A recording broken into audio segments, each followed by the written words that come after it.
Strongly feel করি আমার সত্তাটা হচ্ছে সং রাইটারের সত্তা, সিঙ্গার সং রাইটারের সত্তা। হ্যাঁ, অনুপম রয় আমাকে যেভাবে টাচ করেছিল সেইটা আমার মনে হয় খুব একটা ট্রিগার পয়েন্ট আমার জীবনে, গান লেখার বিষয়টা থেকে বা সিরিয়াসলি গানটা করার বিষয় নিয়ে।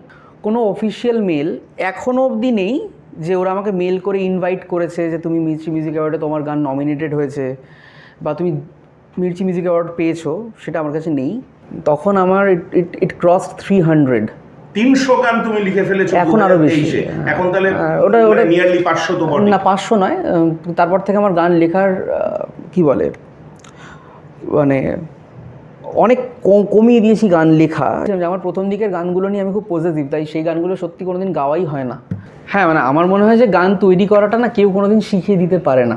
যে মিউজিক আমাকে 2010-এ খুঁজে নিয়েছে, তার আগে অবধি I was just a listener. রক্তদান করলে নতুন রক্ত তৈরি হয়, ঠিক সেরকম গান একটু লেখা কমালে হয়তো আরও ভালো গান তৈরি হবে, যেটা হয়েছে। তাই আমার খুব একটা অসুবিধা হয় না। আমি এখন ম্যানেজ করতে শিখে গেছি যে কীভাবে ফুল ফ্লেজেড চাকরি ফুল ফ্লেজেড গান বাজনার সাথে করতে হয়। এবং আমি তো সবসময় এটা প্রমোট করি যে তুমি তৃতীয় বিশ্বের অংশ, দু নৌকায় পা দিয়ে চলা শেখো।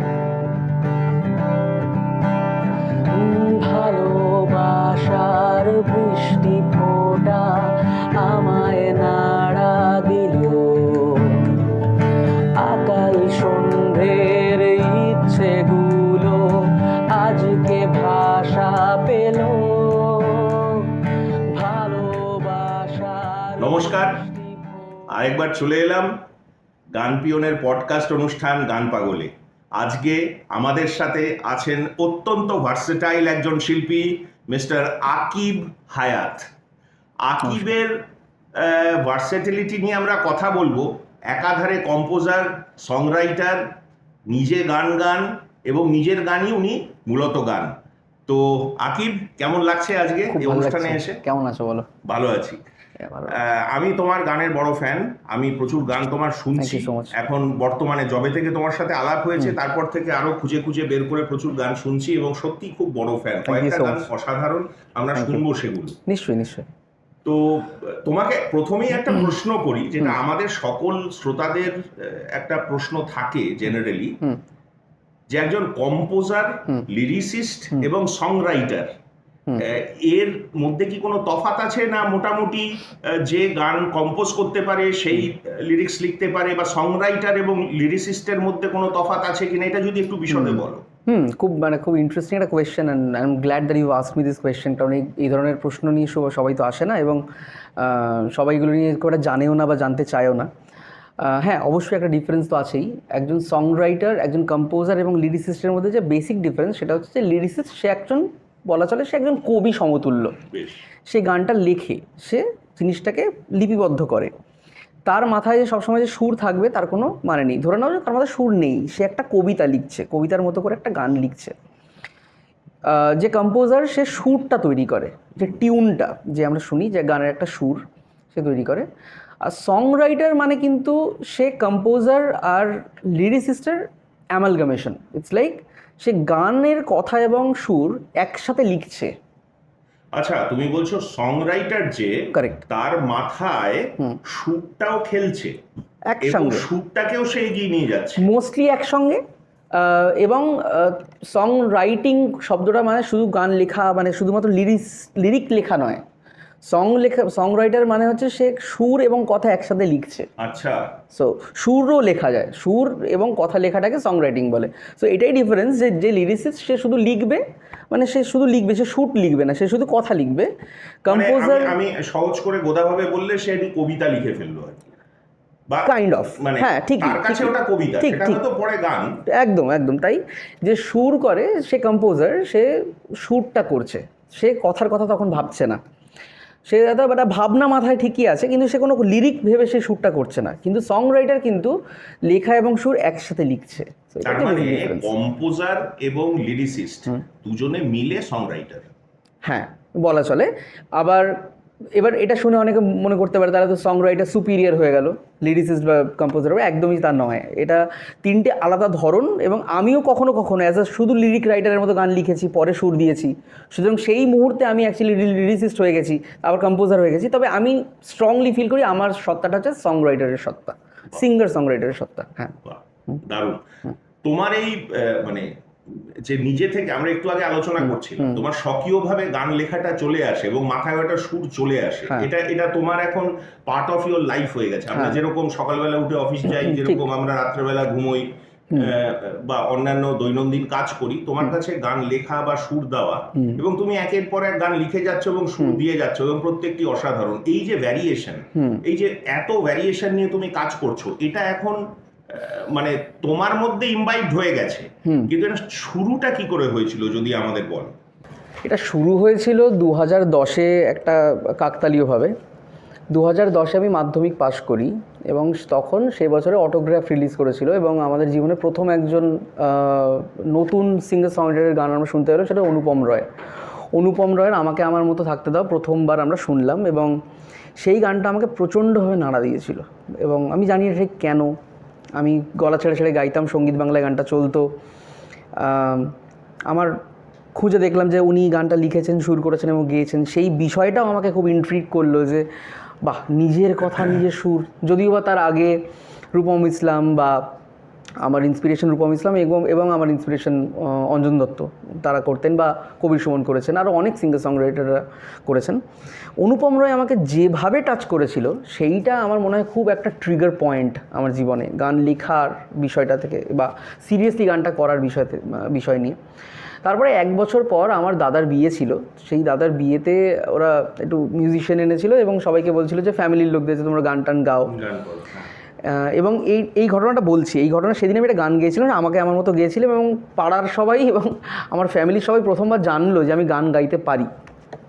এবং তার মানে এটা ক্লাস 11-এ। এবং ঠিক এই ঘটনার মাসখানেক আগে আমি স্কুলে গান গেয়েছিলাম। স্কুলে আমি একদিন হঠাৎ করে গেছি, দেখলাম একটা জ্যাম রুমে একটা ছেলে, আমার একটা জুনিয়র ছেলে, সে গিটার বাজাচ্ছে, আর একটা ছেলে গিভ মি সাম সানশাইন গানটা গাওয়ার চেষ্টা করছে। তো আমি ঢুকে সঙ্গে সঙ্গে ওদের সাথে জ্যাম করে গানটা গাইতে শুরু করায়, তখন গিটারিস্ট বললো যে আকিবদা, তুমি তো ভালোই গানটা গাইছো, তুমি গানটা গাও। বললাম ঠিক আছে। আর ওই ছেলেটি যে গানটা গাইছিল, সে বললো আমি কবিতাটা বলবো, যে কান্দো কো কিতাবকে বোঝনে ঝুকায়া। তো আমরা সেটা পারফর্ম করলাম স্কুলে, খুব অ্যাপ্রিসিয়েটেড হলো। আমি প্রথমবার খুব কনফিডেন্স পেলাম যে বাবা, আমি তো গান গাইতে পারছি, তাহলে তো বেশ ভালো ব্যাপার। প্রথমবার অ্যাটেনশন পেলাম এতগুলো মানুষের। এইবার একটা ঘটনাচক্রে এই পারফর্ম করার পরে 2-3 দিন পরে আমার স্কুলের যে কম্পিউটার টিচার, সে আমাকে বললো বাহ, তুই গান লিখেছিস, তুই তো গানটা গেয়েছিস, খুব ভালো হয়েছে। এবার আমার তখন মাথার মধ্যে চলছে আমি অনুপমের মতো গান লিখবো, সুর করবো, গাইবো। আমি দুম করে মিথ্যে করে বলে দিলাম আমার টিচারকে যে আমি একটা গান লিখেছি। সে বললো তাই তুই গান লিখেছিস, তাহলে তুই আমাকে কালকে শোনা গানটা। এবার আমি টেনশনে পড়ে গেলাম, তো গান তো নেই, আমি তো গান জানি না কী হয়। ওই প্রেশারে বাড়ি ফিরে আমি একটা গান লিখে ফেললাম, যা আমাকে প্রমাণ করতে আমি গান লিখেছি। That was my first song.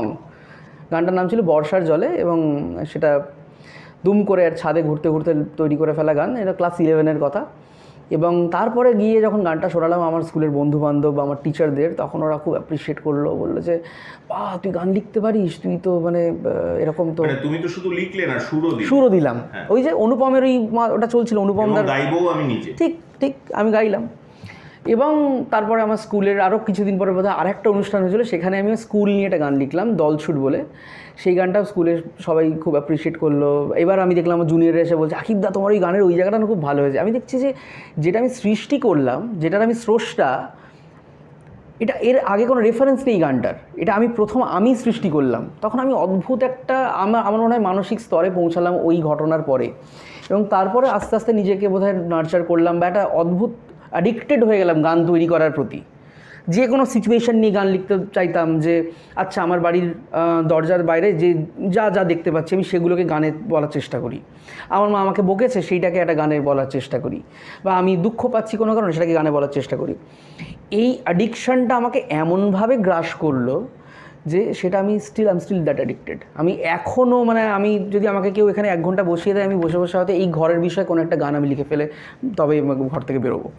আমি সেটাই তোমাকে বলছিলাম, ভীষণ সক্রিয়ভাবে এখন গানটা তোমার আসে।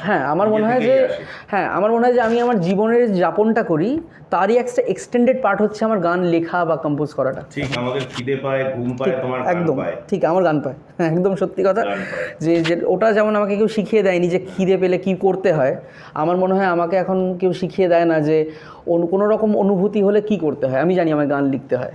সো একদম একটা শোনাও না, তোমার একদম প্রথম দিকের গান একটা শোনাও আগে, যখন এই তুমি বলছো ক্লাস 11-12 এই সময়কার প্রথম দিকের গান, যেটা তুমি গেয়ে সকলের মন জয় করেছিলে সেদিন, আজও সেটা তোমার স্মৃতির পাতায় সেভাবেই রয়ে গিয়েছে। এরকম একটা গান আগে শুনি আমরা। আমি এই ধরনের গানগুলো আসলে আমি জানি না, কারণ আমি খুব পজিটিভ এই গানগুলোকে নিয়ে। আমার প্রথম 20-30টা গান নিয়ে আমার মনে হয় যে এগুলোকে যেন কেউ টাচ না করে। আচ্ছা, এই ফাঁকে জেনে নি তুমি এখনো পর্যন্ত কটা গান লিখেছো, সুর দিয়েছো, গেয়েছো?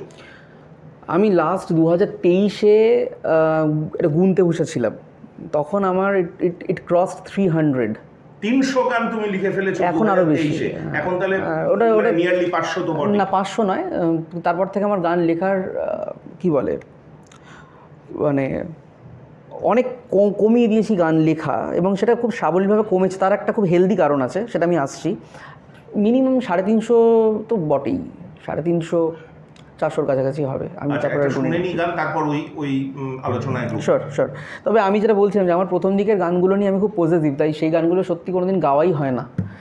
কোনো এককালে গাইতাম ডায়েরি খুলে, তবে আজকে তুমি বললে বলে মনে পড়লো। ঠিক আছে, আমাদের শ্রোতারা কিন্তু এই ফাঁকে ওর একদম প্রথম দিকের আকিবের গান আমি একটু বলি। আকিবের গান কিন্তু খুবই জনপ্রিয়। আপনারা ইউটিউবে আকিবের চ্যানেলে ঢুকলে দেখতে পাবেন আকিব হায়াত, এবং আপনারা শুনবেন ওনার গানের কোয়ালিটি শুনবেন, এবং দুর্দান্ত গান। আমি তো ফ্যান, বড় ফ্যান। আকিব দা, তুমি যা বললে, মানে আমার প্রথম দিকের গান মনে করতে গেলে আমি যেটা মনে পড়ছে এখন, আমি আমার প্রথম যে লেখা গানটার নাম হচ্ছে বর্ষার জলে। এই গানটা আমি কোনো দিনও কোথাও কোনো অনুষ্ঠান বা কোনো বন্ধুদের গ্যাদারিংয়েও কোনোদিন গাইনি। মানে আমাদের দর্শকরা আমাদের এই পডকাস্ট অনুষ্ঠান গান পাগলে প্রথম আকিবের থেকে ক্লাস 11-এ লেখা প্রথম গান, যে আমার শিল্পী বন্ধু অলরেডি 350 গান লিখে ফেলেছে, তার প্রথম গান সেটা আমরা শুনছি। গানের নাম হচ্ছে বর্ষার জলে, এবং আমি জানি না, কোনোদিন গাইনি যেহেতু এই চেষ্টা করে দিই কেমন হয়।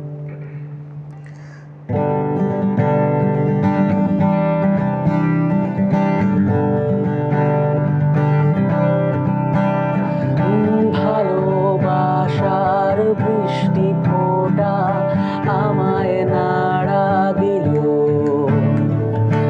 আকাল সন্ধ্যের ইচ্ছেগুলো আজকে ভাষা পেল।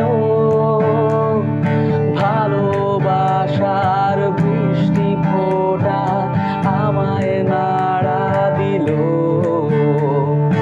আকাল সন্ধ্যের ইচ্ছেগুলো আজকে ভাষা পেল।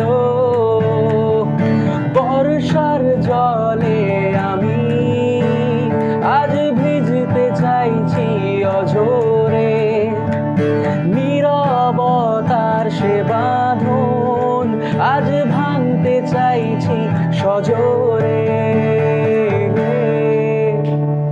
মনের দরজা হাট খোলা, সে কিসের অপেক্ষায়, তোমার চোখে হতে রাজি নির্জীব বিলুপ্ত প্রায়।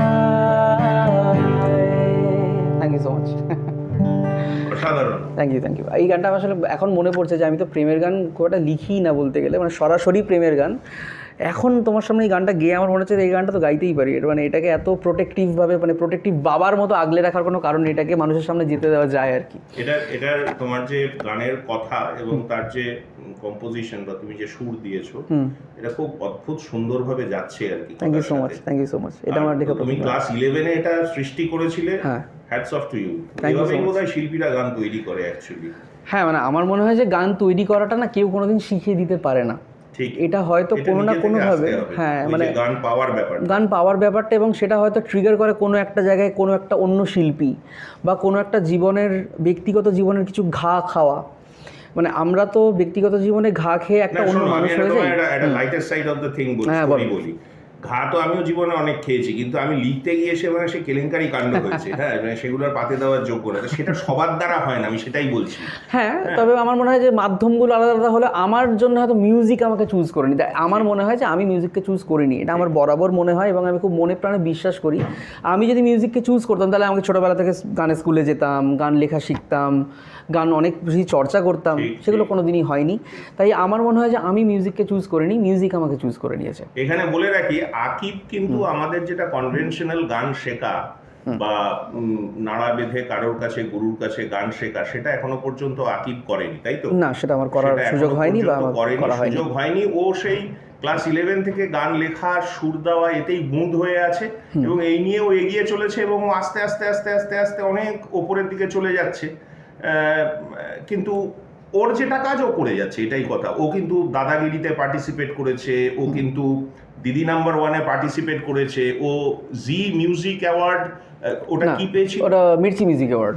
মির্চি মিউজিক অ্যাওয়ার্ড পেয়েছিল। এটা কোন ক্যাটাগরিতে তুমি পেয়েছিলে? এটা আমি পেয়েছিলাম 2024-এ song of the year non film Adhunik Bangla গান, এই ক্যাটাগরিতে আমি সং অফ দ্য ইয়ার হয়েছিল। গানটা বিপন্ন সেতু। বিপন্ন সেতু। তাহলে ও কিন্তু একটা জায়গায় ও নিজেকে প্রতিষ্ঠিত করতে পেরেছে, কোথাও গতানুগতিক গান না শিখে। এটাও নিজে থেকে আসে বলেই পেরেছে, এটা কিন্তু সবাই পারবেন না। তোমার এই গানটাও আমরা একটু পরে শুনবো। হ্যাঁ, নিশ্চয়ই। একটা কথা জিজ্ঞেস করি, এই 11 থেকে তো গান লেখা, কিন্তু তার আগে শৈশবে একদম ছোটবেলায় গানের উপস্থিতি কিরকম ছিল তোমার কাছে? আমি আসলে খুবই নিম্ন মধ্যবিত্ত একটা বাড়ি থেকে উঠে আসা মানুষ, এবং সেটা এখন বুঝতে পারি। তখন তো আমি জানতাম না, তখন আমার অবস্থান নিয়ে আমি খুব একটা ওয়াকিবহাল ছিলাম না। ছোটো বয়সে কেউই ওয়াকিবহাল থাকে না। তবে আমি এখন বুঝতে পারি যে আমরা আসলে বরাবরই শ্রোতা ঘরানার মানুষ। মানে আমার মনে হয় যে দু ধরনের মানুষ হয়, একটা হচ্ছে শ্রোতা আর একজন হচ্ছে স্রষ্টা। আমি শ্রোতা ঘরানারই মানুষ, এবং আমার তালিমই হয়েছিল শ্রোতা হওয়ার জন্যে। আমাকে যেভাবে একটা মধ্যবিত্ত বাড়িতে বড় হয় একটা ছেলে, বা অনেক ফিনান্সিয়াল ট্রাবলসের মধ্যে দিয়ে আমি বড় হয়েছি, এবং আমি ফিনান্সিয়াল ট্রাবলের কারণে বিভিন্ন স্কুলও আমার চেঞ্জ করতে হয়েছে, কারণ my father was not been able to pay the fees at that point of time, এবং আদার রিজনস অ্যাজ ওয়েল। সেখানে আমার 3টে স্কুলে আমি পড়েছি, এবং আমার কোনো দিনই স্থায়ী বন্ধু হয়নি। কারণ একটা স্থায়ী, যেমন আমরা ধরো ক্লাস নার্সারি থেকে ক্লাস 10 অবধি পড়লাম, আমার একটা বন্ধুর সাথেই সে বেড়ে উঠলাম, তবেই তো সে আমার বন্ধু হবে। আমি যদি 3 বছর পরে ছেড়ে দিই, তাহলে তো আমার সাথে বন্ধুত্ব তৈরি হবে না। এবার আমার মনে হয় যে এই তৈরি না হওয়াটার কারণে আমাদের একাকিত্ব জন্ম নিয়েছিল ছোটোবেলা থেকেই, যে আমি খুব একা। আর আমি সিঙ্গেল চাইল্ড বাবা আমার, তো আমি কোনো স্থায়ী বন্ধু পেতাম না। তো আমার কাছে সঙ্গীত শুধুমাত্র রেডিওতে বা টিভিতে শুনতে পাওয়া যায় যে জিনিস, গানের মতো সুরালা, সেইটা। আর কোনো সম্পর্ক ছিল না আমার সাথে মিউজিকের।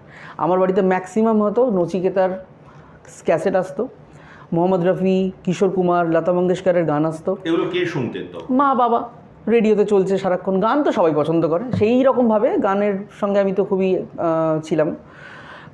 সোনু নিগম আমার প্রচণ্ড পছন্দের একজন শিল্পী, এবং I want to actually work with him someday.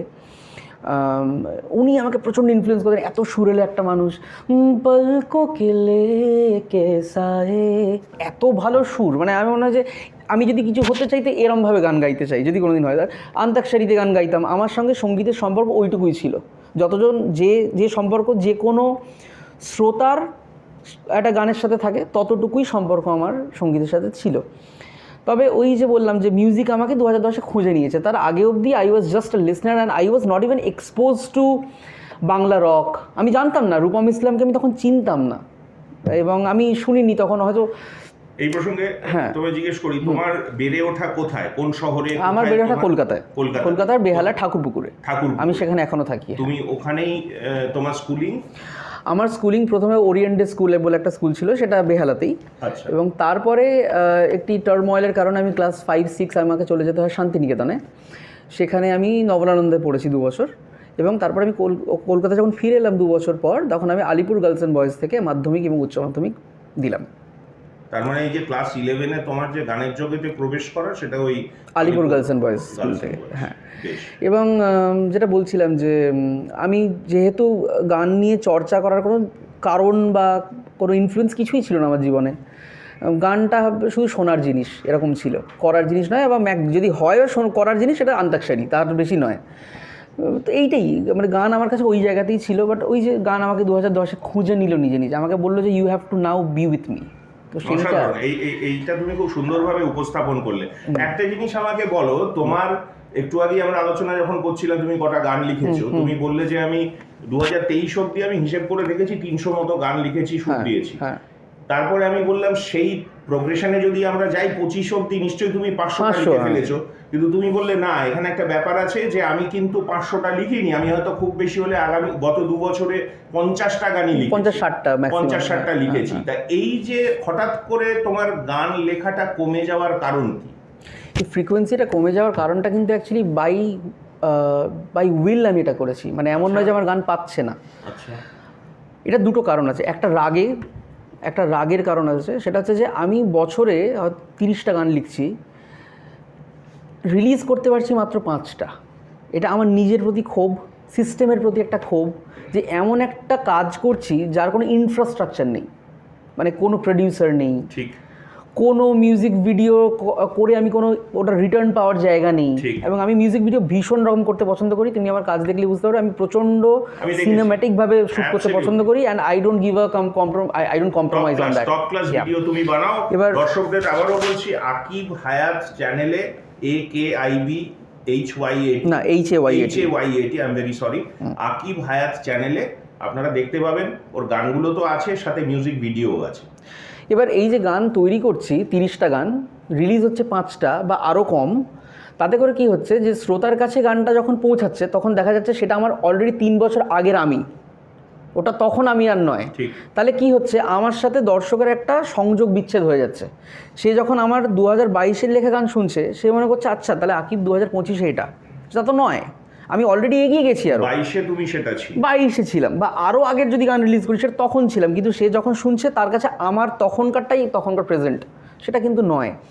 এবং এটা হচ্ছে, তার কারণ হচ্ছে আমাকে যদি কেউ বলে যে তুমি বছরে 100টা গান রিলিজ করতে পারবে, আমি শুনলে এটা খুব ঔদ্ধত্য মনে হতে পারে, বাট আমি বলতে আমি এরমভাবে 100টা গান রিলিজ করবো এক বছরে, 100টা আমি পারবো করতে। ইনফ্রাস্ট্রাকচার নেই, আমি করব কিভাবে? মানে আমাকে চাকরি করে যে টাকাটা আমি উপার্জন করছি সেটা তো আমি শুধু গানের পিছনে খরচ করে দিলে হবে না, তাহলে আমার অন্য কোনো সোর্স অফ ইনকাম আমি গান থেকে জেনারেট করতে পারছি না সেভাবে, তাহলে সেটা নেই। এবার এইসব ভাবতে ভাবতে আমার খুব রাগ হলো, যে এটা কী রে ভাই, একটা ইনফ্রাস্ট্রাকচার নেই। এটা আমি কিন্তু এখানে তোমার এই রাগের থেকে বেশি অভিমানটা বেশি। অভিমান তো বটেই, হ্যাঁ বলতে পারো তুমি, you are rightly placing the word, হ্যাঁ অভিমান। কিন্তু সেটা বোধহয় আমার সাবকনসিয়াসলি কথাটা হিট করেছে, যে আমি জানি আমি এক্ষুনি বসে এই যে একাকী চেয়ারটা, যে এই আমরা সবাই এখানে বসে আছি, ওই চেয়ারটার দিকে কেউ তাকাচ্ছে না, চেয়ারটা যদি প্রাণ থাকতো ও খুব লোনলি ফিল করতো। আমি চেয়ারটা নিয়ে গান ভাবতে পারি আমি এক্ষুনি, বাট এবার আমার ভেতরের সাবকনসিয়াস বলছে ওটা নিয়ে তুই করবি, তোর তো এখন লাইন আপে 50টা গান পড়ে আছে, ওকে তুই কবে রিলিজ করবি, ওকে তুই জন্ম দিবি কবে? আমি বলি থাক, আর জন্ম দিলাম না ওটা। এবং এটা শুনে কেউ ভাবতে পারে এটা বাড়াবাড়ি করছেন, আমি এরকম, আমি একটু পাগল। এবার এইটা একটা কারণ। আর একটা কারণ হচ্ছে যে আমার এটাও মনে হয় যে আমরা বহুদিন ধরে একই কাজ যদি করতে থাকি, তাহলে কোথাও একটা মোনোটনি ক্রিয়েট হয় আমার শব্দে বা আমার সুরে, আমার সুরটাকে গাওয়ার ধরনে। সেখানে যদি আমি ফ্রিকোয়েন্সি একটু কমাই, তাতে কি হবে, যেরকম রক্তদান করলে নতুন রক্ত তৈরি হয়, ঠিক সেরকম গান একটু লেখা কমালে হয়তো আরও ভালো গান তৈরি হবে, যেটা হয়েছে। এই যে লাস্ট 2 বছরে যে 50-60টা গান আমি লিখেছি, ওই গানগুলো আমি জানি খুব ভালো লিখেছি আমি। তাই আমার মনে হয় যে অতিরিক্ত গান যে এখন পেলেই লিখবো, মানে আমি জানি একটা স্পেন্সার মলে ঘুরছি, একটা মেয়ে দেখছি একা একা সবাইকে বলছে স্যার আপনি এই বিস্কিটটা নিন না, এই বিস্কিটটা নিন না। আমার ওই মেয়েটাকে দেখে গান লিখতে ইচ্ছা করেছি, লিখেছি, কিন্তু এখন আমার মনে হয় যে ওই মেয়েটাকে নিয়ে তো গান তো লিখে ফেলেছি, আর লেখার দরকার নেই। ওকে নিয়ে যদি কোনোদিন বলার হয়, তাহলে ওই গানটাই রিলিজ করবো যেটা অলরেডি লেখা আছে, নতুন করে ওকে নিয়ে তৈরি করার কোনো কারণ আমার নেই। তো এই কারণে গান লেখার সংখ্যা অনেক কমেছে আমার। আমরা দর্শক একটা জিনিস কিন্তু লক্ষ্য করছি, আকিব যেরকম সুন্দর গান বাঁধে, লেখে, কম্পোজ করে, ততদিন সুন্দরও কিন্তু বক্তা একজন, অসম্ভব সুবক্তা, খুব গুছিয়ে কথা বলে। আচ্ছা আকিব, আরেকটা গান শুনি, আমার একটা প্রিয় গান, সেই গানটা তুমি যদি আমাদের শোনাও আর কি। নিশ্চয়ই, বলো। ছুঁয়ে দাও। Thank you. হ্যাঁ, ছুঁয়ে দাও এর ব্যাকগ্রাউন্ডটা যদি বলো, আমি তো তোমারটা ইউটিউবেই শুনেছি, হ্যাঁ, কিন্তু তুমি যদি গানটা কি পরিপ্রেক্ষিতে লেখা এবং তারপরে তুমি যদি গানটা গাও সেটা বলে নিয়ে। ছুঁয়ে দাও 2022-এ তৈরি হওয়া একটা গান, 2022-এর মে মাসে। তখন আমি অলরেডি একটা ওয়েব সিরিজের মিউজিক ডিরেকশনের কাজ করছিলাম, তখন BGM করছি, গানটা তৈরি হয়েছে, রিলিজ হবে ওয়েব সিরিজের নাম জনি বনি। সেই সিরিজে আমার debut as a music director হয়েছিল। তো ওই কাজের মধ্যে অনেক কটা দিন যেহেতু রিলিজ নিয়ে ব্যস্ত ছিলাম, গান লেখার সময় পাচ্ছি না, গিটারটা নিয়ে ঘরের কোণে বসার সময় পাচ্ছি না। একদিন হঠাৎ বসে আমি জানি না কেন, জেনারেলি আমি খুব কড়া কড়া গান লিখি বা একটু একটু একটু কঠিন কঠিন গান লিখি। ওই দিন আমার খুব সহজ সরল একটা গান আমার ভেতর থেকে বেরিয়ে এলো এবং সেইভাবেই হলো। কেন হলো আমি জানি না, মানে সহজ সরল গান পেলো এবং সেই পাওয়াটা মানে আমি খুব এমব্রেস করলাম, কারণ সচরাচর অত সহজ গান বের করতে পারি না হয়তো। সো তোমাদের জন্য শুনে দাও। তোমার বাড়ির টিকিট আমি কাটছি, তাতে থাকছে লেখা অন্য কারোর নাম। ছুঁতেও যে চাইছি তা নয়তো তবু হচ্ছে অকারণেই বদনাম। তোমার মনের গলি আমি চিনি না, তবু কিনছি চিঠির খাম। তোমার নদীর কিনার জানি পাবো না, তবু খুঁজছি অবিরাম। আহা হা হা, আমার ঘরে ভাঙছে হৃদয় মন ভীষণ ঝড়ে। খুঁজছি তোমায় রোজ, স্পর্শ নিখোঁজ, প্লিজ একটু ছুঁয়ে দাও। আহা হা হা, আমার ঘরে ধ্বংস হৃদয় মন ভীষণ ঝড়ে। খুঁজছি তোমায় রোজ, পাবো আদরের খোঁজ, যদি একটু ছুঁয়ে দাও। Thank you. অসাধারণ অসাধারণ, এই গানটা আমারও খুব প্রিয়, আশা করি দর্শকদেরও খুব ভালো লাগবে। আপনারা কিন্তু ইউটিউবে আতিফের চ্যানেলে এই গানটা পেয়ে যাবেন। আমরা এর পরের একটা খুব প্রশ্ন আমি সব শিল্পীদেরই প্রায় করি, সেটাতে ঢুকছি যে এই যে তুমি এখনো চাকরি করছো, তুমি এত গান লিখেছো, এত সুর দিয়েছো, তোমার গানগুলো প্রত্যেকটা ভালো, কিন্তু তোমাকে তৎসত্ত্বেও চাকরি করে তোমার উপার্জনটা করতে হচ্ছে। এটা তো বুকে কোথাও লাগে যে মানে তুমি পুরোপুরি গানের মাঝখানে নিজেকে সঁপে দিতে পারছো না, কারণ তোমাকে সকালবেলা গিয়ে রাত্রেবেলা অফিস থেকে ফিরতে হয়, এর ফাঁকে ফাঁকে তুমি জিনিসগুলো করছো। এই জিনিসটা তোমাকে কিভাবে পীড়া দেয় বা তুমি এটাকে কিভাবে দেখো? এটাকে আমি একসেপ্ট করে নিয়েছি এখন। একটা সময় খুব দুঃখ লাগতো যে যদি এরকম হতো যে আমি শুধু গান বাজনা করছি এবং আর অন্য কিছু না করেই আমি উপার্জন করতে পারছি, আমি হয়তো খুব খুব আনন্দে থাকতাম। তবে এখন যে খুব দুঃখে আছি তা নয়, কারণ আমার মনে হয় যে আমার রিয়েলিটিটাকে একসেপ্ট করে নেওয়াটাই হচ্ছে বেস্ট অপশন। তবেই আমি খুব ক্লিয়ার হেডে এগিয়ে যেতে পারবো। আমার মনে হয় যে তৃতীয় বিশ্বের অংশ হয়ে শুধু প্যাশনকে ফলো করে আমি যদি মনে করি আমি আমার সচ্ছল জীবনযাপন করতে পারবো, সেটা ইনিশিয়ালি সম্ভব নয়। এটা আমি অ্যানালাইজ করে বুঝেছি। আমার বয়স প্রায় এখন 30 ঊর্ধ্ব। আমি হয়তো 21 বছর বা 23 বছর বা 25 বছর বয়সেও ভাবতাম যে ছেড়ে দেবো চাকরি করে আমি তারপর দেখে নেবো, লড়ে নেব। আমি লড়তে গিয়ে দেখেছি এমন অনেক জায়গায় আমি আটকে যাব যে জিনিসগুলো শুধুমাত্র আমি অর্থের জন্য আটকে যাচ্ছি, এবং সে আটকে যাওয়াটা ইভেনচুয়ালি আমার মিউজিককে হ্যাম্পার করবে। কারণ আমি এটুকু জানি যে আমি যদি নিঃশ্বাস যতদিন নেব, আমি মিউজিকটা ফুল ফ্লেজেডলি করব। কোনো চাকরি, কোনো লোকেশন আমাকে আটকে রাখতে পারবে না, এটুকু আমি চোখ বন্ধ করে বলতে পারি। আমি যদি সচল থাকি, দি অলমাইটি কিপস মি হেলদি, আমি মিউজিক করব। আমাকে কেউ আটকে রাখতে পারবে না। আমাকে যদি সোমালিয়াতেও পাঠিয়ে দেয়, আমি সেখান থেকেও বাংলা গান করবো, আমাকে আটকে রাখতে কেউ পারবে না। সেই কনফিডেন্স আমার আছে। কথা প্রসঙ্গে দর্শকদের বলি, আকিব কিন্তু একটি সফটওয়্যার কোম্পানিতে চাকরি করেন এবং উনি একজন আইটি প্রফেশনাল। হ্যাঁ, এবং তুমি যেটা বললে যে পীড়া কি দেয়, আমি বলি হ্যাঁ, পীড়া আমায় দিত। তবে কোভিডের পর থেকে আমাকে রিয়েলিটিটা খুব বেশি করে হিট করেছে। আমি কিন্তু 19 সালে একবার মেন্টালি খুব প্রিপেয়ার্ড হয়ে গেছিলাম যে আমি চাকরিটা ছেড়ে দেবো, এবং I was mentally very much prepared যে আমি চাকরিটা ছাড়বো। বাট কোভিড এসে আমাকে রিয়েলিটিটা দেখালো এবং আমি দেখলাম যে আমার তো ওয়ার্ক ফ্রম হোম শুরু হয়ে গেল।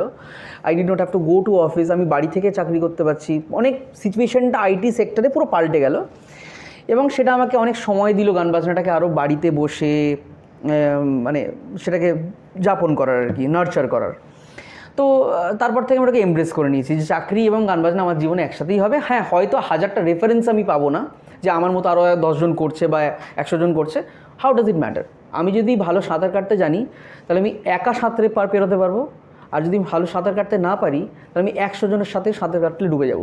এটা আমি বিশ্বাস করি। যে আমি মনে করি আমি সাঁতার কাটাটাই মন দিয়েছি, ভালো কীভাবে সাঁতার কাটতে পারবো। তাই আমার খুব একটা অসুবিধা হয় না। আমি এখন ম্যানেজ করতে শিখে গেছি যে কীভাবে ফুল ফ্লেজেড চাকরি, ফুল ফ্লেজেড গান বাজনার সাথে করতে হয়। এবং আমি তো সবসময় এটা প্রমোট করি যে তুমি তৃতীয় বিশ্বের অংশ, দু নৌকায় পা দিয়ে চলা শেখো। ছোটো থেকে যদি এখন বাবা মারা, আমি মনে করি আমাকে যদি কোনো ইনস্টিটিউট আমি যদি কোনো দিন খুলি, আমি বড় বড় করে লিখে রাখবো এখানে দু নৌকায় পা দিয়ে চলা শেখানো হয়। তাহলে যদি না হয় তাহলে আমি কিসের প্রোডাক্ট? আমি দু নৌকায় পা দিয়ে চলার প্রোডাক্ট। তাহলে আইদার আমি মিথ্যে, নাহলে ওই ধারণাটা ভুল যে দু নৌকায় পা দিয়ে চলা যায় না। শুধু দু নৌকায় পা দিয়ে চলার জন্য তোমার you need to learn a lot of management, time management, মানসিক শক্তি, যেটা করছি সেটার প্রতি এক্সট্রিম লেভেলের অবসেশন, ভালোবাসা, এবং সব থেকে বড় কথা ডিটারমিনেশন আসে আমার মনে হয় যে ভালোবাসা থেকে। যে ওয়েন আই লাভ সামথিং, আমি মিউজিক নিয়ে পাগল। মানে আমি বাড়ির লোককেও বলি যে আমার কাছে প্রথম প্রায়োরিটি হচ্ছে আমার মিউজিক, এবং সেটা আমার বাড়ির লোক এখন অ্যাকসেপ্ট করে নিয়েছে, যে জন্য আমার জীবনটা খুব ইজি হয়ে গেছে। তো আই এম ম্যানেজিং থিংস। আমি খুব একটা দুঃখ পাই না এটা নিয়ে যে আমাকে চাই। তবে আমি এটা চাই যে কোনো দিন যে যদি এরকম একটা ইনফ্রাস্ট্রাকচার তৈরি হয় যে আমি শুধু গান বাজনা করে আমি আমার জীবনটাকে যাপন করতে পারবো, যেটা অ্যাকচুয়ালি বাংলায় ছিল 2001-2 সালেও। শুধু মিউজিক করে মানুষজন স্থায়ীভাবে মিউজিক করতে পেরেছে, অ্যাজ আ ক্যারিয়ার নিতে পেরেছে। আমি করতে চাইবো, তবে সেটা তার জন্য ইনফ্রাস্ট্রাকচারটা ভালো হওয়া দরকার, পরিস্থিতি বেটার হওয়া দরকার। মানে ক্রিস্টিয়ানো রোনাল্ডোকে যদি আমি একটা কাদা মাঠে বলি তুমি ড্রিবল করে দেখাও, পারবে না, সে যতই ভালো ড্রিবল জানুক। তার জন্য মাঠটা ভালো হওয়া দরকার। তো এই মাঠটা যেদিন ভালো হবে আমি ড্রিবল করতে নামবো চাকরি ছেড়ে।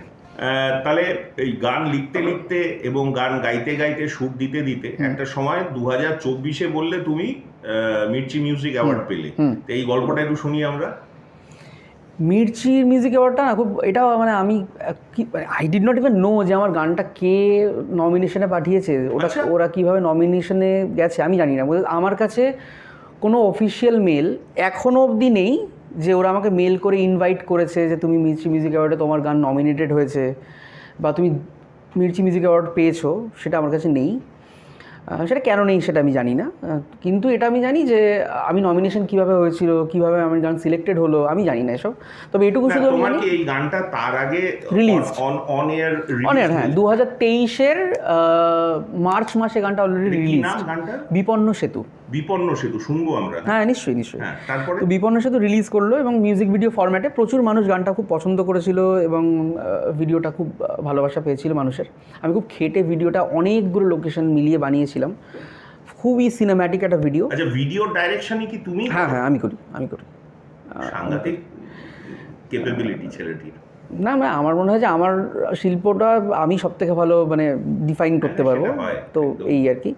তো তারপরে যখন হলো আমি জানতে পারলাম যে ঘটনাটা আমি বাড়ি থেকে একদিন অফিস করছি এবং সন্ধ্যেবেলা অফিস করছি এবং আমি একটা মিটিংয়ে আছি। অলরেডি আমার একটা মিটিং চলছে, আমার কারণ হেডফোন দেওয়া মিটিং চলছে অফিসের। দেখছি যে পরপর শহরের অনেকগুলো মিউজিশিয়ান বন্ধু বা সিনিয়র তারা আমাকে ফোন করছে। একজন ফোন করলো, আমি দেখলাম ফোন করেছে, আমি মিটিং আছে কল ব্যাক করে নেবো। তারপরে আরেকজন করলো, এরকম করে যখন 5 জন ফোন করেছে তখন আমার মনে কিছু একটা গন্ডগোল তো আছে, সব মিউজিশিয়ান কেন ফোন করছে আমাকে হঠাৎ করে। তা আমি একটু জাস্ট কলটা রেখেই আমি ফোন ব্যাক করেছি। আরে তুই মির্চি মিউজিক অ্যাওয়ার্ড জিতে গেছিস। মির্চি মিউজিক অ্যাওয়ার্ড জিতে গেছি? মির্চি মিউজিক অ্যাওয়ার্ড আমাকে তো আই ডোন্ট ইভেন নো কবে নমিনেটেড হলাম, কী বলছে আমি কিছু বুঝতে পারছি না। যখন একটু ধাতস্থ হলাম তখন বুঝলাম যে আমার বিপন্ন সেতু গানের জন্য 3টে ক্যাটাগরিতে I was nominated. I think composer of the year, lyricist of the year আর সং অফ দ্য ইয়ার, এই 3টে নন ফিল্ম ক্যাটাগরিতে আমার গান নমিনেশন পেয়েছিল। কিন্তু সেই ইনফরমেশন আমাকে মির্চি থেকে দেওয়া হয়নি। আই ওয়াজ নট অ্যাওয়্যার যে আমি nominated. So it came as a very big surprise to you actually at that time. In the beginning it felt like a shock, but later I figured out it's a surprising, মানে pleasant surprise. তো হ্যাঁ তাই এবার আমার সঙ্গে আমার কো music director বলতে পারি বা কো অ্যারেঞ্জার আমার ভাই, মানে অ্যালেক্স আমার সাথে মিউজিক করে, ও আমার সঙ্গে গিটারও বাজায়। ইনফ্যাক্ট আমরা গান পিওনে যে শোটা করছি পরের সপ্তাহে সেখানে গিটারে অ্যালেক্সই থাকবে। আচ্ছা, এই সুযোগে বলে দিই, আগামী সপ্তাহে অর্থাৎ বোধহয় কত তারিখ, 9 তারিখ নভেম্বরের আকিবের কিন্তু উইজডম ট্রিতে একটা একক অনুষ্ঠান আছে। আপনারা যারা পারবেন অবশ্যই আসবেন। আমি জানি না 9-এর আগে এটা সম্প্রচারিত হবে কিনা এই পডকাস্টটা, যদি আগে হয় তাহলে ভালো, আর যদি না হয় আপনারা ওটা মিস করবেন। পরবর্তীতে আকিবের সাথে যোগাযোগ রাখবেন, গান শুনবেন। হ্যাঁ, এবার অ্যালেক্স সেদিনকে ওর আরেকটি ব্যান্ডের সঙ্গে তাদের গানও নমিনেশন পেয়েছিল বলে সে ইনভাইটেড ছিল, গেছিল। এবার ও আমাকে ফোন করে বলছে যে কি করব, অ্যাওয়ার্ডটা তো নিতে হবে, you have won the Mirchi music award. আমি বললাম তুমি আমার বিহাফে যাও। ক্যাটাগরিতে হলো এটা ক্যাটাগরি ছিল হচ্ছে song of the year, song of the year non film Bangla আধুনিক, বাংলা আধুনিক নন ফিল্ম ক্যাটাগরিতে সং অফ দ্য ইয়ারে আমি অ্যাওয়ার্ড পেয়েছিলাম। তো অ্যালেক্স আমার বিহাফে স্টেজে উঠে অ্যাওয়ার্ডটা নেয় এবং নিয়ে আসে, এবং আমি ভেবেছিলাম এটা আমি অ্যাকচুয়ালি অনুভব করে খুব সার্কাস্টিক্যালি আমার মনে হয়েছিল যে যাক আমি পৌঁছালাম না তো কি, আমার গানের হাত পা এতটাই মজবুত, সে নিজে নিজে স্টেজে উঠে হেঁটে অ্যাওয়ার্ডটা পেয়ে গেছে, আমাকে যেতে হয়নি আর কি। তো এই আর কি, মির্চি মিউজিক অ্যাওয়ার্ডটা এভাবেই আমার জীবনে হলো। শুনি বিপন্ন সেতুটা। হ্যাঁ, নিশ্চয়ই নিশ্চয়ই।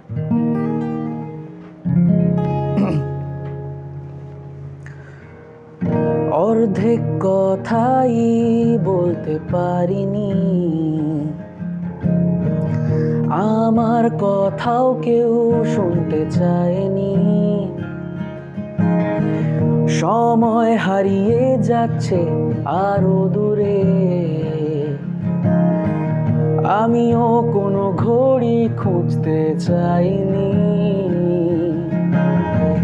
দুর্ভিক্ষের বাতাবরণ শহর জুড়ে,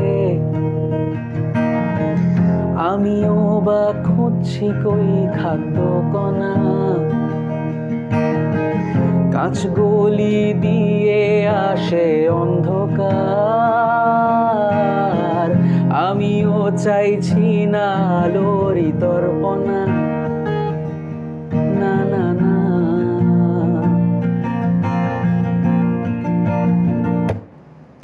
চাঁদের আকাশে যদি আলো হয়ে ঝরে পড়ো তুমি আরো একবার, আঙুল ছোঁয়ালে যদি শিশিরের মতো ছুঁয়ে পড়ো তুমি একবার, তুমি আমার চোখেই চাও, যদি আয়না খুঁজে পাও তুমি পেরিয়ে যাও দ্বিধাদ্বন্দ্বের সীমান্ত শেষ রাতে, কেন আবার ফিরতেই চাও, কেন আয়না ভেঙে দাও, কেন দাঁড়িয়ে যাও তুমি বিপন্ন সেতুর মাঝখানে।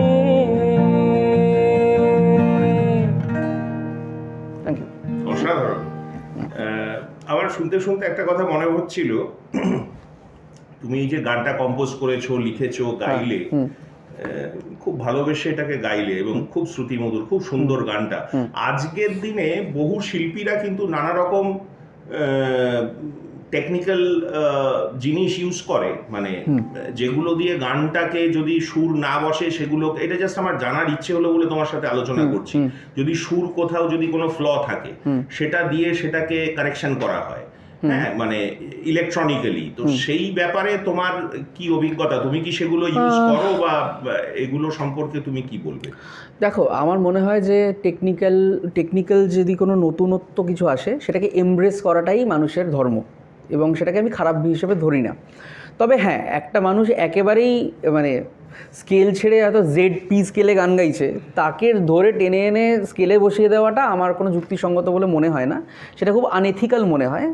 তবে টেকনোলজি আমরা সবাই ইউজ করি এবং এটা খুব নর্মাল ইউজ, এটা কোনো চুরি চামারি নয়। এটা বেসিক্যালি ধরো একটা গান একটা মানুষের ধরো একটা ফিল দিয়ে গাইছে। এবার আগেকার অনেক গানে তুমি শুনবে, যেহেতু এই টেকনিক্যালিটিগুলো ছিল না, কিছু কিছু জায়গায় মানুষের সুর বেরিয়ে গেছে, সেটা খুব নর্মাল, খুব বড় বড় সিঙ্গারের হয়েছে এগুলো।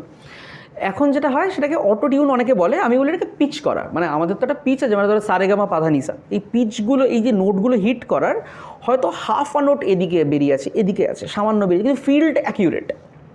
সেক্ষেত্রে যে সাউন্ড ইঞ্জিনিয়ার বা মিক্সিং ইঞ্জিনিয়ার বা যে পোস্ট প্রোডাকশন করে, সে ওটাকে পিচটা ঠিক করে দেয় সামান্য। এটাকে কিন্তু সুর ঠিক করা আমি মনে করি না, তবে অনেকে সেটা খুব হার্ডকোরভাবে করে, সেটাকে আমি ডেফিনেটলি সাপোর্ট করি না। তো আমার মনে হয় যে গান যদি গাইতে হয় তাহলে গান গাওয়াটাকে সত্যিভাবে ভালোভাবে গান গাওয়াটা জানতে হবে, এটা আমি একেবারেই বিশ্বাস করি। মানে আমি সং রাইটার এবং আমি বলছো মাইনর টেকনিক্যাল এরর, সেটাকে কারেকশন করার জন্য কোনো অসুবিধা নেই, অসুবিধা থাকার কথা নয়। কিন্তু কদিন আগে অরিজিৎ সিং একটা এই একই টপিক নিয়ে উনি কিন্তু এই কথাটা নিয়ে অনেক বিস্তার আলোচনা করেছেন, যে অটো টিউন বা ধরো এই পিচ করা, এগুলো কি ঠিক না বেঠিক? আমার মনে হয় এই যে তুমি বললে মাইনর চেঞ্জেস, যেখানে ফিলটা কম্প্রোমাইজ নয়, ফিলটা খুব ভালো এসছে ওখানে, সেক্ষেত্রে সামান্য মাইনর চেঞ্জেস করাই যায়, that is fine, that is a part of our new culture. কিন্তু কেউ একেবারে গান গাইতে জানেন না, বা গান গাওয়ার মধ্যে অনেক খামতি রয়েছে, তার অনেক এরিয়াস অফ ইমপ্রুভমেন্ট আছে, সেগুলোকে সে না করে সে শুধুমাত্র ওটার ভরসায় গান গাইছে, is something I am not supportive. আমার মনে হয় আমি যদি গান গাই, তাহলে আমার গান গাইতে জানতে হবে, তার পিছনে সময় দিতে হবে, তাকে নিয়ে বসতে হবে, গান গাওয়ার চর্চা করতে হবে। সেটা আমার যেরকমভাবে হতে পারে, সবার চর্চা সেম নয়, এটাও আমি বিশ্বাস করি। That's a topic of for a different day. যে গান গাওয়ার যে রেওয়াজ করা বা মানে যে প্র্যাকটিস করার যে বিষয়টা, সেটা একটু আমার কাছে আমার মতো করে আমি করে নিয়েছি। আমার পদ্ধতি সবসময় সবার সাথে মিলবে না, একটা অর্থোডক্স পদ্ধতি আছে, আর কিছু পদ্ধতি আছে what works for me. Orthodox পদ্ধতি দিয়ে জীবন শুরু করোনি, এবং জীবন যে তোমার এতদিন অতিবাহিত হয়েছে এই গানের মধ্যে, সেই পদ্ধতিতে তুমি কোনোদিনও নিজেকে অ্যালাইন করোনি, বা সেই পদ্ধতি তুমি অ্যাডপ্ট করোনি। তো তোমার নিজস্ব পদ্ধতিতেই তুমি তোমার সাকাম করো বা রেওয়াজ করো। হ্যাঁ, এবং সেই পদ্ধতিটা কিন্তু অ্যাকচুয়ালি আমার বডি বা ফিজিওলজিক্যালি সেটা দেখছি সাপোর্টিভ। আমার গলাটাকে কি করে ঠিক রাখতে হবে, বা আমি ধরো অনেকটা চড়াইতে গাইছি, সেটাকে কিভাবে আমি কন্ট্রোল করব, সেটার সেট কিছু প্রেসক্রাইবড পদ্ধতি আছে, কিন্তু আমি দেখছি সেটার আমার মতো করে কাস্টমাইজড ফর্মে যদি আমি প্র্যাকটিসটা করি, দ্যাটা আমাকে আরও বেশ বেটার ফ্রুটফুল রেজাল্ট দিচ্ছে, তাই আমি সেটা করি। এবার সেটা সবার হওয়া উচিত। মানে ধরো ফর এক্সাম্পল আমি বলছি, ধরো আমি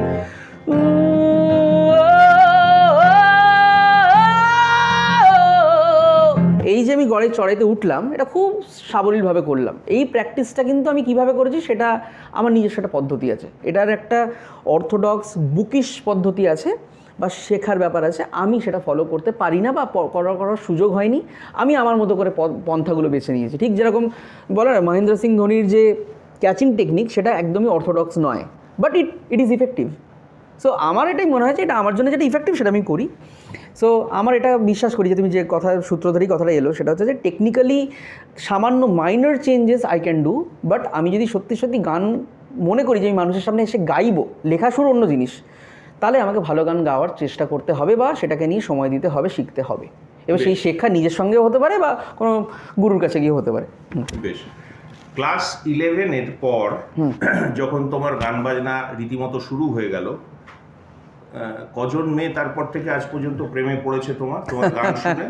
অথবা উল্টোটাও বলতে পারি, আমি কজনের প্রেমে পড়েছি করতে করতে কোনো মেয়েকে দেখে গান লিখে ফেলেছো এবং তুমি প্রেমে পড়ে গিয়েছো, এরকমই বা হয়েছে নাকি?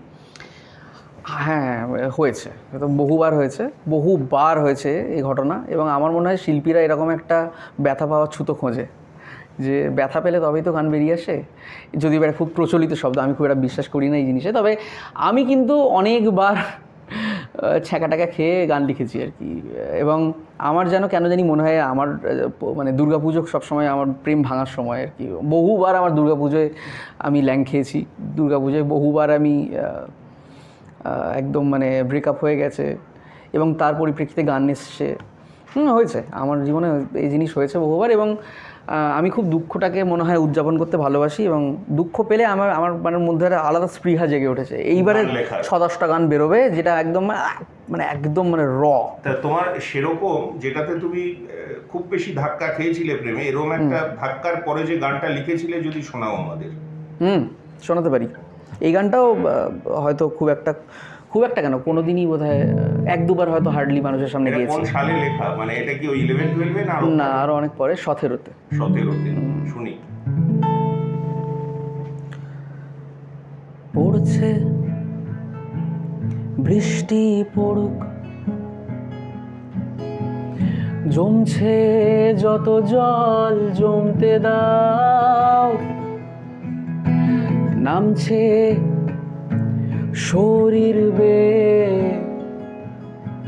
যত নষ্ট ন্যাকা আবেগ জমতে দাও। চোখ বুজে শুয়ে থাকা মানে মৃত্যু যেমন নয়, শরীর ছুলেই ভালোবাসা নয়। সব জেনে বুঝে আমি আবার গর্তে ঢুকেছি, চোখ সয়ে যাক কম আলো, সেই রাতেও আমি জেগেছিলাম তোর কবিতা শুনবো বলে, শুনতে পেলাম শুধু ঘড়ির সান্ত্বনা। সেই রাতেও আমি জেগেছিলাম তোর চোখে চোখ রাখবো বলে, নিভলো আলো আর ভাঙলো যন্ত্রণা। সেই রাতেও আমি জেগেছিলাম তোর কবিতা শুনবো বলে, শুনতে পেলাম শুধু ঘড়ির সান্ত্বনা। সেই রাতেও আমি চেয়েছিলাম তোর চোখে চোখ রাখবো বলে, নিভলো আলো আর ভাঙলো যন্ত্রণা। সেই রাতেও আমি, সেই রাতেও আমি, সেই রাতেও আমি, সেই রাতেও আমি।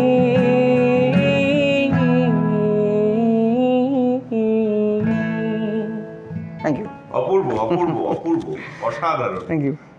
অ্যাকচুয়ালি এই গানগুলো আমাদেরকে একটা অন্য দেশে নিয়ে চলে যায় অ্যাকচুয়ালি শুনতে শুনতে। আমিও খুব মুগ্ধ হয়ে শুনছিলাম, Thank you. দর্শকরাও নিশ্চয়ই শুনছিলেন খুব বিভোর হয়ে গানটা, খুব অ্যাপিলিং। Thank you. আচ্ছা, এবার তোমাকে একটা প্রশ্ন করি। আজকে যে প্ল্যাটফর্মে বসে আমরা আড্ডা দিচ্ছি, গানপিয়নের যে প্ল্যাটফর্মটা, গানপিয়নের সাথে তোমার যোগাযোগ কিভাবে হলো যদি দর্শকদের শোনাও? আমি প্রথমত আমার মধ্যে কোনো এই ইনসিকিউরিটি নেই যে আমি কাউকে রিচ আউট করছি বা অন্য কেউ রিচ আউট করছে না, আমি আগে করছি।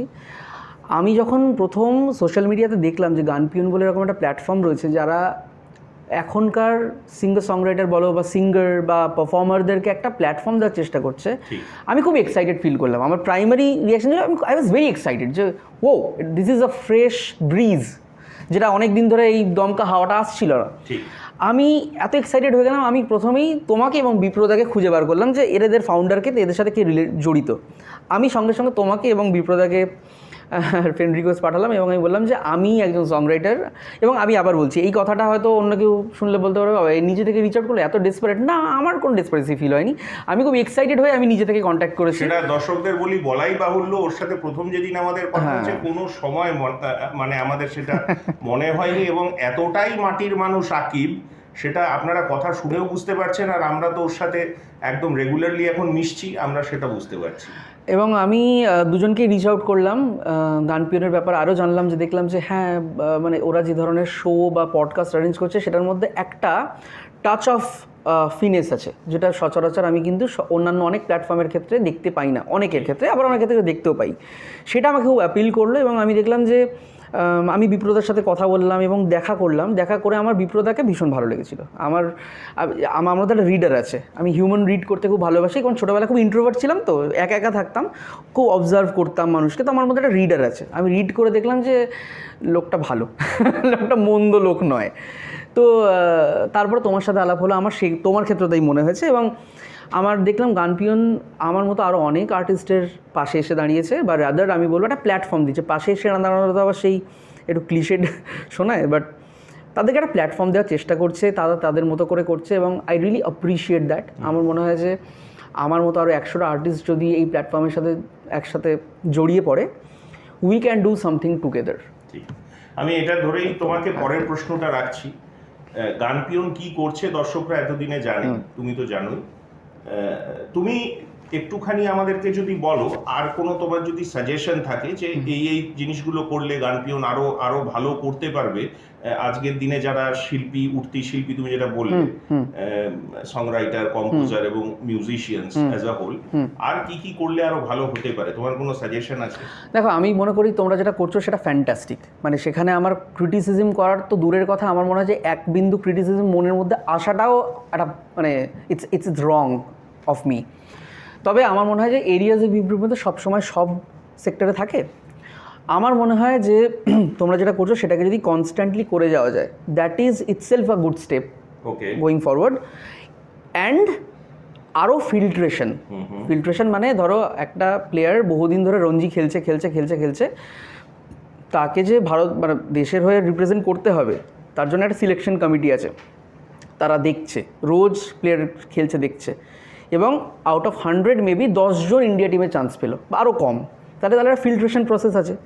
সেই ফিল্ট্রেশন প্রসেস যদি তোমরাও আনতে পারো, বা দেখা গেল আমার এই পডকাস্টটা দেখে বা আমাদের মতো আরও ভালো গুণী যারা শিল্পী তোমাদের সাথে অলরেডি জড়িত তাদের দেখে আরও 100 জন আসছে, তারা দেখা যাচ্ছে সবাই শুরু করছে, তারা খুব এনথুজিয়াস্টিক হয়ে আসছে। তাদেরকে এই অ্যাপ্রিসিয়েশনটা প্রথমে করা যে whatever you're doing great, but আমাদের এই প্ল্যাটফর্ম অবধি এসে পৌঁছানোর জন্যে we need you to be very good. ওই ফিল্ট্রেশন প্রসেসটা যদি করা যায় তাহলে দেখবে তুমি দুটো আর্টিস্টকেও যদি আনো, দে উইল গিভ ইউ, মানুষ তাদের অনেক বেশি গ্রহণ করবে। কারণ মানুষের কাছে এখন সোশ্যাল মিডিয়া আসার পরে প্রচুর অপশনস, ইউটিউব খুললেই তুমি লোকের বাড়ির ভেতরে ঢুকে যেতে পারছো, সে গান গাইতে পারুক বা না পারুক, সে রান্না করতে পারুক বা না পারুক, তুমি দেখছো। তাহলে তোমার প্ল্যাটফর্ম যদি নিশ স্কিলের লোকজন আনে, তাহলে তোমার প্ল্যাটফর্ম ডেফিনেটলি মানুষকে এই অ্যাসুরেন্সটা দেবে যে আমরা ভালোদেরকেই রিপ্রেজেন্ট করি।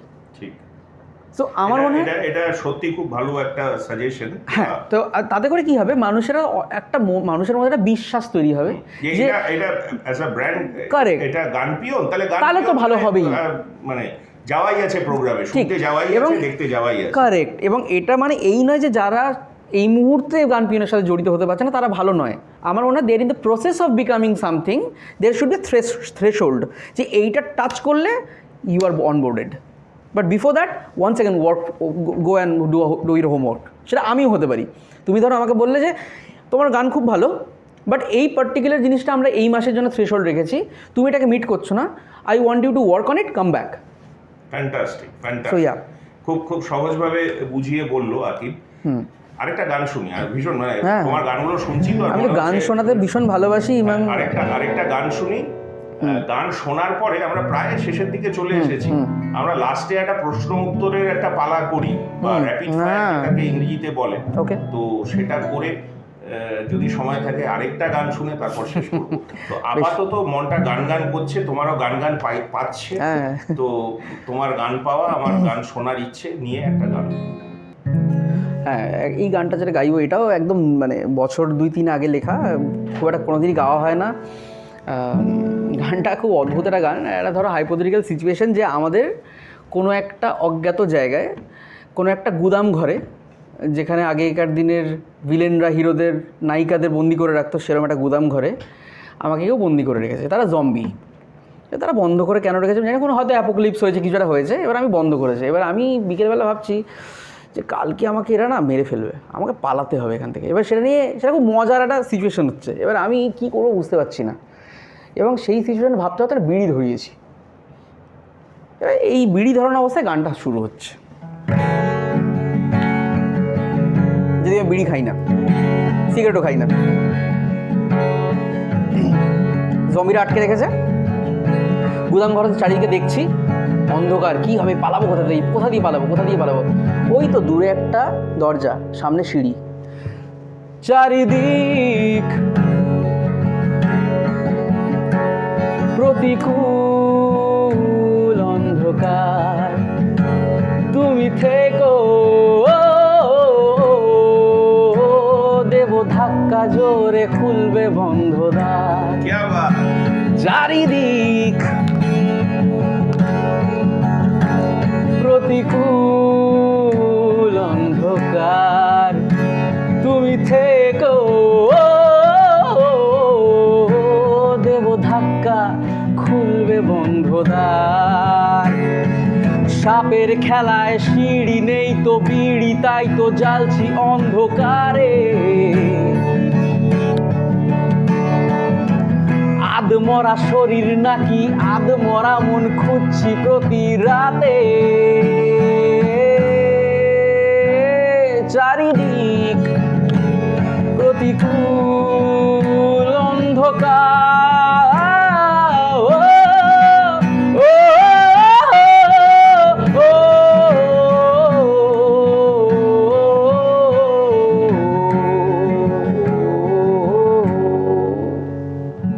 Thank you. ইয়া বাত, বেশ নতুনত্ব গানটায় আরে ব্লুজ, একটু হালকা ব্লুজ আছে, হালকা ব্লুজের আমি আভাস পেলাম, অবশ্যই আভাস একটু জ্যাজি ব্লুজি একটু। হ্যাঁ। মানে লোকটা এরম বেরিয়েছে, সিঁড়ির ল্যান্ডিংয়ে দাঁড়িয়ে আছে, বিড়ি জেগেছে, কি করি ভাবছে যে সিঁড়ি দিয়ে নামলে কি জম্বি ধরবে নাকি ওটা দিয়ে আমার স্বাধীনতা, এইরকম একটা সিচুয়েশন গানটা হচ্ছে। মানে এটা একটা মজার গান আসলে। এটা যদি কোনোদিন ভিডিও করি এরকমভাবেই ভিডিওটা হবে, যে একটা লোককে এরম আটকে রেখেছে, সে কিছু বুঝতে না পেরে বিড়ি ধরিয়েছে। So that's the point of the song, যেটা ইটস আ ফান। দারুণ দারুণ।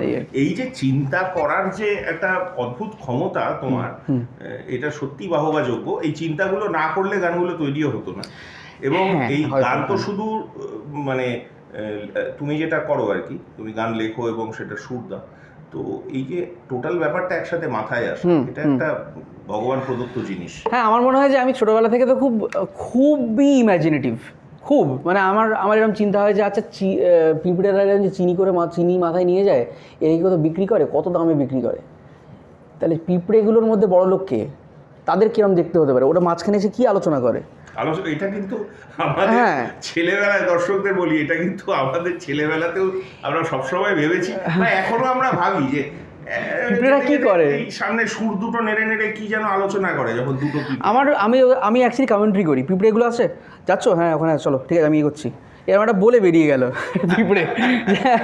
তো এরকম আমি খুব ইম্যাজিনেটিভ। এবং আমি সামহাও যখন গানে এলাম, তো আমি তখন ভাবলাম, আমার এটা মনে হয় যে আমি যদি ক্রিকেটার হতাম, আমি যে কী কী শট আবিষ্কার করতাম জানি না, এরকম পা তলা দিয়ে মেরে দিলাম। তো ক্রিয়েটিভ আমার কোথাও, আমাকে ডোপামিন রিলিজই হয় by being creative. If I am not creative, if I am not thinking out of the, আমার এটা বসে বসে ভাবতে ইচ্ছা করে যে পর্দা যদি আবিষ্কার না হতো, এখানে কী লাগানো থাকতো, তাহলে কি পাঁচিল ঝোলাতাম আমরা এখানে। সো বেসিক্যালি এগুলো পাগলামি মনে হতে পারে, বাট এই যে sense of freeness in my head, that helps me create something that will surprise me as well. Absolutely, absolutely. So yeah, ঠিক আছে, আমরা প্রায় শেষ পর্যায়ে চলে এসেছি, অনেকক্ষণ আড্ডা মারছি, আজকে দারুণ লাগছে আড্ডা মারতে। শেষ করতে ইচ্ছে করছে না যদিও, কিন্তু শেষ তো করতেই হবে। আমরা একটা খুব মজার খেলা খেলি লাস্টের দিকে, ওই র্যাপিড ফায়ার, বা মানে প্রশ্ন পটপট করে তোমায় জবাব দিতে হবে। তো আমরা শুরু করি। আমরা প্রথমে তোমাকে জিজ্ঞেস করি, খুব ইন্টারেস্টিং একটা কোয়েশ্চেন, তোমার ইটারনাল ক্রাশ কে, বা তুমি কাকে ভেবেছো কোনো সময়? ইটারনাল ক্রাশ মানে ধরো তুমি অ্যাক্সেস কোনোদিনই করতে পারবে না, কিন্তু তোমার ক্রাশ ছেলেবেলা থেকে। ঐশ্বরিয়া রায়। ও রিয়েলি? Absolutely, hands down. ওরকম ক্লাসি একজন মহিলা, যার সেন্স অফ ইন্টেলিজেন্স এবং বিউটি দুটোই ওই টপ নচ। হ্যাঁ, Aishwarya Rai all time crush. আচ্ছা, তো তোমার ড্রিম ডেস্টিনেশন? এইটা আমি ঠিক বলতে পারবো না, তবে মোস্ট প্রবলি স্পেন। কোনো স্পেসিফিক কারণ? আমার সংস্কৃতি, ওদের নেচার, মিউজিক, স্প্যানিশ মিউজিক আমার খুব টানে, এবং আমার মনে হয় ওখানকার মানুষজন খুব মিউজিক্যাল। ঠিক, তো সেই জন্যেই, এবং আমি এক্সপ্লোর করতে ভালোবাসি পৃথিবী। তো ইয়া। তুমি বই পড়ো? যদি পড়ো তাহলে জিজ্ঞেস করবো প্রিয় বই। আমি বই পড়ি না খুব একটা, তবে যতটুকু বই পড়েছি তার মধ্যে আমার জয় বাবা ফেলুনাথ খুব পছন্দ। আচ্ছা। এবং জয় বাবা ফেলুনাথ পড়ার দরুন যে দৃশ্য আমি দেখতে পেয়েছিলাম, পরবর্তী ক্ষেত্রে আমি আমার গান শীতের পাখি শ্যুট করতে গিয়ে বানারসে আমি সেই ভিজুয়ালসগুলো দেখানোর চেষ্টা করেছি। It's just my way of tributing to Ray. পরের প্রশ্ন তোমাকে রাখি, তোমার প্রিয় সিনেমা, মুভি, হিন্দি, বাংলা, ইংরেজি, উর্দু, হোয়াটএভার, একটা মুভি, আমি এভাবে প্রশ্নটা রাখি জেনারেলি, যেটা তুমি যেখানেই দেখাক না কেন মনে হবে এটা তো দেখতে হবে, আজকে এটা তো দেখতে হবে, এটা মিস করা যাবে, মানে এটা ছেলেবেলা থেকে তোমার হয়ে আসছে। যদি ইংলিশ বলতে হয় তাহলে সেক্ষেত্রে আমি বলবো the perfume. Oh really? It's one of the film that I got inspired like hell. মানে ওই রকম একটা সিনেমা দেখে আমি ইন্সপায়ার্ড হয়েছিলাম। ক্যারেক্টারের সাথে যায়, আমি ঠিক জানি না, আমি তো মার্ডারার নই, তবে ও যে প্যাশনেটলি পারফিউমটা তৈরি করতে চেয়েছিল, সেটাই বলছি, মার্ডারার না, মানে একটা জিনিসের পিছনে লেগে থাকা, দ্য প্যাশন বিহাইন্ড ইট, সেটা। আর বাংলাতে অনেক পছন্দের সিনেমা আছে আমার, যেমন 74 ওয়ান অফ মাই ফেভারিট। আমি প্রায় প্রত্যেকটা ডায়লগ মুখস্থ বলতে পারবো। 74, বসন্ত বিলাপ, one of my favourite. So yeah. তোমাকে এবার কয়েকটা হ্যাঁ বা নাতে, বা মানে সিলেকশন ভিত্তিক তোমাকে বলছি। ধরো তুমি বিয়ে না লিভিং, কোনটাতে বিশ্বাস করো? এটা তুমি সার্কাস্টিক্যালি উত্তর দিতে পারো, যেহেতু তুমি বিবাহিত। আমি বলবো কম্প্যানিয়নশিপ। বাহ, সুন্দর হুম, মানে দুটোর মাঝামাঝি। যে কোনো মানে কেউ লিভ ইন করেও ভালো থাকতে পারে, কেউ বিয়ে করে ভালো থাকতে পারে, কম্প্যানিয়নশিপটা যেন ভালো হয় আর কি। ঠিক So, yeah. ঠিক। অঞ্জন দত্ত না নচিকেতা? Anjan Dutt, hands down. তুমি বলার আগেই বলে দিলে। কারণ আমি অঞ্জন দত্তের থেকে যেরকম ইনফ্লুয়েন্সড, বা আমি ওনাকে আমি আমি it's one of my dream যে আমি অঞ্জন দত্তের সাথে কাজ করতে চাই। সো অঞ্জন দত্ত আমাকে এত, আমি somehow I like him as a director, as a music, as a singer song writer, I just love him like hell. Salil Chowdhury, এটা খুব মানে বিতর্কিত, সলিল চৌধুরী না সুধীন দাশগুপ্ত? সুধীন দাশগুপ্ত। তার কারণ হচ্ছে আমি সুধীন দাশগুপ্ত সামহাও আমার প্রথমত মনে হয় যে very under mentioned, under celebrated, and আমি খুব ইজিলি ওনার সাথে কানেক্ট করতে পারি বা ওনার গানগুলোর সাথে কানেক্ট করতে পারি। So, Sudhin Dasgupta for me. এবার একটা মোক্ষম প্রশ্ন তোমায় করি, রূপম ইসলাম না অনুপম? এই প্রশ্নের উত্তর দেওয়া আমার পক্ষে খুব ডিফিকাল্ট, কারণ দুজনেই আমার জীবনের যে ছাপ রেখেছে তাদের কাজ নিয়ে প্রত্যক্ষভাবে এবং পরোক্ষভাবে। তাই আমি বলবো যে রূপম রয়। রূপম রয়, আচ্ছা, ওকে, গুড গুড, দারুণ। সোমলতা না Lagnajita? Somlata. Somlata. Just because of the reason যে সোমলতা যখন গান মানে স্পেশালি রঞ্জনামের আসবনাতে যখন সোমলতাকে সবাই শুনতো, তার আগেও সোমলতার গান আমরা শুনেছি। ইনফ্যাক্ট সোমলতা দিয়েও আমার ব্যক্তিগতভাবে খুব কাছের একজন মানুষ, আমি খুব অ্যাডমায়ার করি ওনাকে, আমি ওনার সাথে কাজ করতে চাই, সেটা সোমলতা দিও জানে। সোমলতাদির যে স্টাইলটা সেটা প্রচুর মানুষ ফলো করার চেষ্টা করেছে, বিকজ ওটা that was very different from conventional style of singing, though উনি নিজে ভীষণ রকম ট্রেন্ড ক্লাসিক্যালি, বাট আমার Somlata, I would say Somlata. Chandrabindoo না ভূমি? Chandrabindu for the shear reason যে আমার মনে হয় চন্দ্রবিন্দু টাইমলেস। চন্দ্রবিন্দুর গান এখনও রেলেভেন্ট। বন্ধু তোমায় গান শোনাবো বিকেলবেলায়, এখনকার তো বন্ধুরা তো হাতে মানে ফোন নিয়ে গেম খেলে, তারা কতটা এইটা ফিল করবে আমি জানি না, তবে আমার মনে হয় তারা কোনো বয়সে গিয়ে যদি বন্ধুদের মিস করে তখন হয়তো এই গানটার কাছে ফিরে যাবে। So that's why. খেতে কি ভালোবাসো, চাইনিজ না মোগলাই? মোগলাই। বিরিয়ানি না? হ্যাঁ। আচ্ছা, ফুটবল না cricket? Cricket. I wanted to be a cricketer, তো সেটা সেই জন্যই। এবং তুমি ক্রিকেট খেলেছো? ক্রিকেট আমি প্রফেশনালি খেলার সুযোগ আমার কখনোই হয়নি, but I always wanted to play. এখন এই কর্পোরেটের চক্করে আমি কগনিজেন্ট ক্রিকেট টিমকে রিপ্রেজেন্ট করি, আমি কগনিজেন্টের হয়ে ক্রিকেট খেলি, সেটা তবে এই বছর থেকে সেটাও খেলছি না, কারণ সময় দিতে পারছি না আর। তবে হ্যাঁ, ক্রিকেট। গুড। পাহাড় না সমুদ্র বেড়াতে গেলে? অফিস ছুটি দিলে যেখানে ইচ্ছে যেতে পারি, তবে আমার এই ডিসক্রিমিনেশন আমি করি না, কারণ আমার মনে হয় পাহাড়ের মতো করে সুন্দর, সমুদ্রের মতো করে সুন্দর। আমার মুডটা কী চাইছে সেটা খুব ইম্পর্টেন্ট। ঠিক। ফিকশন না non fiction? Fiction. Satyajit Ray না মৃণাল সেন? সত্যজিৎ রায়। একবারে বললে কেন? তার কারণ হচ্ছে আমাকে একটা ছবি দেখাও যে ছবিটা গরমের ছুটিতে বাচ্চাদের দেখানো হতো, কিন্তু সেটা অ্যাকচুয়ালি পলিটিক্যাল। বাঘাবাইন, ভূমিগাইন বা হীরক রাজার দেশে, ওই রকম একটা পলিটিক্যাল সিনেমা বা ওরকম একটা মোক্ষম গদিতে থাকা মানুষকে নাড়া দেওয়ার মতো সিনেমা, সেটা দেখানো হচ্ছে ছোটদের, আর সেটা ছোটরা এনজয় করে দেখছে। দড়ি ধরে মারোটান রাজা হবে খান। আবার সেটা ছোটরা দেখে এত আনন্দ পাচ্ছে, ছোটরা বলছে আমি দেখবো সোনার কেল্লা, বা শুধু ওটা নয়, আমি ফেলুদার সোনার কেল্লাও বলবো। তো Satyajit Ray just because of his vision and execution. ঠিক, মেসেজটা যেটা পৌঁছানো এবং সবার মধ্যে এই কথাটা খুব ইম্পর্টেন্ট, যে মানুষকে সার্বিকভাবে নাড়া দেওয়া, মাসকে নাড়া দেওয়া, সেটা আমাকে খুব আপিল করে। সেটা ইনফ্যাক্ট আমি আমার গানের ক্ষেত্রেও তাই, আমি একদমই চাই না যে আমার গান দুটো লোক ঘরের কোণে বসে শুনুক, আমি চাই আমার গান অনেক মানুষ রিক্সাওয়ালাও শুনুক। সো তার জন্য রিক্সাওয়ালাকে এবার রিক্সাওয়ালাকে আমি ছোটো করছি না এখানে, আমি বলতে চাইছি বিভিন্ন স্তরের মানুষ, বিভিন্ন শ্রেণী এবং স্তরের মানুষ তারা যেন শোনে, তো আমি সেটা চাই। সেই জন্য সত্যজিৎ রায় সেখানেই তো অ্যাকচুয়াল গায়কের মানে কিছু পাওয়া আর কি। হ্যাঁ, অবশ্যই স্তরে সেই গানটা জনপ্রিয় হয়েছে। আমরা আমাদের আড্ডার আজকে শেষ পর্যায়ে চলে গিয়েছি। অনেকক্ষণ ধরে আড্ডা মারলাম, আশা করি আপনাদের সকলের ভালো লেগেছে। আমরা যাওয়ার আগে আরেকটা গান শুনবো। তো এই গানটা আমি একটু এভাবে প্রশ্ন করে তোমায় জানতে চাই, তুমি তো এখন অনেক সিনেমারও অফার পাচ্ছ এবং গান করছো যেগুলো হয়তো বেরোবে, ওয়েব সিরিজেরও করছো যেগুলো হয়তো বেরোবে, তো বেরোলে সেগুলো আমরা শুনবো। তো তুমি এরকম কোনো একটা গান কি আমাদের শোনাবে যেটা রিলিজড অলরেডি? এবং সেটা কোথায় রিলিজ হয়েছে সেটা যদি তুমি বলো।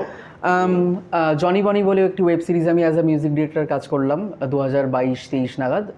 এবার অভিজিৎ চৌধুরীর ডিরেকশনে কাজ, ক্লিকের প্ল্যাটফর্মে সেটা রয়েছে। সেটার জন্য আমি টাইটেল ট্র্যাকটা আমি বানিয়েছিলাম এবং আমি লেখা সুর গাওয়া তিনটেই আমার। সেটা শোনাই তাহলে। একদম, দর্শকদের বলি এই গানটা হতে হতে আমরা আজকের মতো বিদায় নেব। আপনারা গানটা শুনতে থাকুন। গান পিয়ন তথা গান পাগলের পক্ষ থেকে আপনাদের অনেক অনেক ধন্যবাদ। নমস্কার, আমরা গান শুনতে শুনতে বিদায় নেব।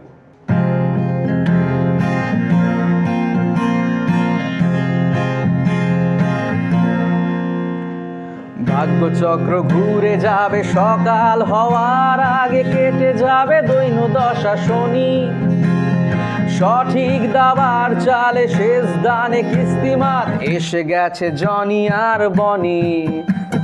দুষ্টু লোকে ধুলো চোখে দিয়ে যদি ভাবতে চায় করবে চুরি, মিথ্যে জারি জুরি। এক নিমেষে ভুল তার কেটে যাবে অন্ধকার, এসে গেছে জনি আর বনি। এ শহরের রন্ধ্রে রন্ধ্রে কালো আসছে দেখো, ওরা জ্বলে উঠছে হাজার আলো। ও হে ধূর্ত ভ্রষ্ট, এবার রাস্তা ছাড়ো। উঠে দাঁড়াবে মানুষ, তোমার বাজাবে বারো। জনি আর বনি জ্বালাবে আলো, জনি আর বনি জ্বালাবে আলো।